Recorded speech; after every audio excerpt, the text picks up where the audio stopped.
তো কীভাবে মূলত আপনারা উইনার লিস্ট চেক করবেন সেই প্রসেসটি আমি দেখাবো। তো আমার চ্যানেলটি যারা যারা এখনও ফলো করেননি তারা দ্রুত এই চ্যানেলটি ফলো করবেন, কারণ নেক্সটে আপনাদের জন্য ভালো কিছু নিয়ে আসব। যদি আপনাদের সাপোর্ট পাই তো সামনে আরও ভালো কিছু আনবো। তো ফার্স্ট টাইম আপনারা উইনার লিস্ট এই যে গুগল ফর্মটি এসে এখানে ক্লিক করবেন। ক্লিক করার পর এখানে ইউজ দ্য অ্যাপ এই অপশনে ক্লিক করবেন। দেন আপনারা আপনাদের ইমেলটি সিলেক্ট করবেন। দেন এখান থেকে আপনাকে কাজ করেন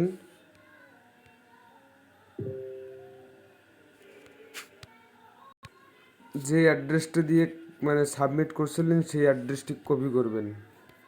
দেন কপি করার পর এইখানে থ্রি ডট আইকনে ক্লিক করবেন। দেন এখান থেকে ফাইন্ড অ্যান্ড রিপ্লেস এই অপশনে ক্লিক করবেন। দেন আপনার অ্যাড্রেসটি আপনি এখানে পেস্ট করবেন। তো আমি আমার অ্যাড্রেসটি এখানে পেস্ট করছি, দেখতে পাচ্ছেন আমি এখানে উইন করছি। আমার অ্যাড্রেসটা কিন্তু অটোমেটিক এখানে শো করলো। তো এভাবেই মূলত উইনার লিস্ট চেক করতে হয়। তো আপনারাও এইভাবে চেক করবেন, চেক করে দেখেন কে কত টোকেন পাইলেন।